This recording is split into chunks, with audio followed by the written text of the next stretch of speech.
Are you trying to land your first cybersecurity job but you've just got no experience? Let me tell you how I did it and how you can do it too. I'm Rajan Narwal. I've got over 9 years experience working in IT, and I've spent the last 7 of them working in the cybersecurity field across many different roles. Landing your first job in the cyber field can be an extremely difficult thing to do, especially when employees these days are asking for years of experience for entry-level jobs and professional qualifications that you might not have even heard of or don't have the experience to even complete. There are many things you can do to better position yourself in order to actually land one of these jobs. The number one thing you can do is networking. You're in a position where you've got zero experience, you maybe don't have any professional qualifications, and at this moment in time you don't know anyone in the field to help you. What you can do is use networking to your advantage.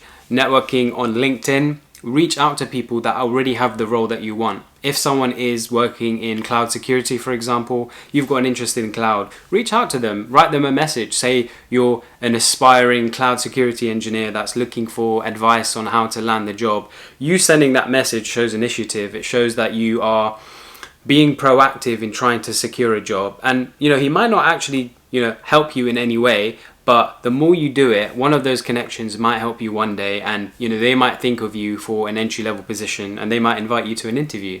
Networking in real life is also seriously underrated. There are many cybersecurity events for young professionals, for experienced professionals, and when you go to these events, you will meet people that will give you advice, that will potentially spark a connection, spark a relationship where you can use that to your advantage in the future to land a job. Something I did while I was starting out in my career was networking. I secured a graduate program back in 2016 now, working for a large energy company. And the rotations I was doing weren't specific to cybersecurity at the time. I was working in a SAP developer role, and that was not of interest to me at the time. I wanted to get into cyber. So what I did was I put in meeting requests for the director of cybersecurity, or I put in meeting requests for the head of security operations. I reached out to all of these people in the cybersecurity field within my organization who didn't know me at the time. They didn't know I had any credentials when it comes to cybersecurity, but it allowed me to form that connection and network. And when a role came up in the future, they thought of me and allowed me to come and interview. So I definitely recommend networking as one of the main things you can do to land a job. Upskilling. Upskilling is a great way for you to show initiative. It's a great way for you to improve your overall cybersecurity skills and knowledge across the field.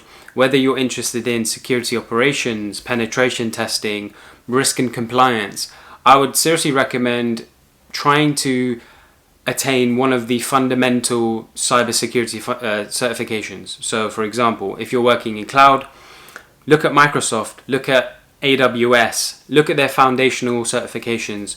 In Microsoft there's the AZ900, right? That's a foundational certification that can help prove to an employer that you have the experience in using some of those tools. Not necessarily the experience in the role, but you've got some experience using the tool and you've got foundational knowledge, which puts you in a better position than someone else who's applying for the job that just doesn't have that cert. Get practical. Even if you're not going for a technical job, I would recommend setting up your own lab. I would recommend getting hands-on with some of the cybersecurity tools. For example, there's a bug bounty program called HackerOne. HackerOne is a massive, massive platform where hackers all across the world use their skills to find vulnerabilities in websites and mobile applications and APIs. And what that allows people to do is demonstrate their technical skills and get rewarded for it. Okay, you might not find a critical vulnerability on a major application, but you might learn and pick up skills on how to penetration test, how to conduct reconnaissance, how to perform vulnerability scans. Those type of things will enable you to put you in a position to land a role, and when it comes to interview stage, you've got something to talk about that's relatable. Staying up to date with news in cyber is essential. It is a major part of being a cybersecurity professional. You need to know what organizations have been compromised lately and how. What did they do wrong and what could they have done right?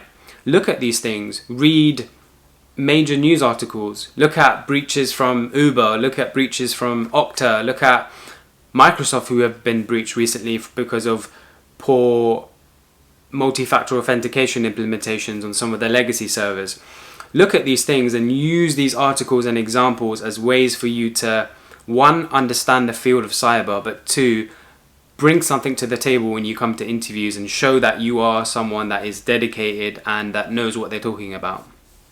Apply a lot, but take calculated approaches. So don't just send your CV out to 1,000 job applications and hope one of them comes back to you. No, look at ones that you're actually interested in. Read the job description. Depict points that you can relate to. Okay, if one of the requirements for an entry-level security analyst job is to know cloud security, right? And you've done that cloud security cert, you can put that in your CV. You can talk about what you've done. You could talk about the labs that you've set up. You can talk about some of the penetration testing that you've done.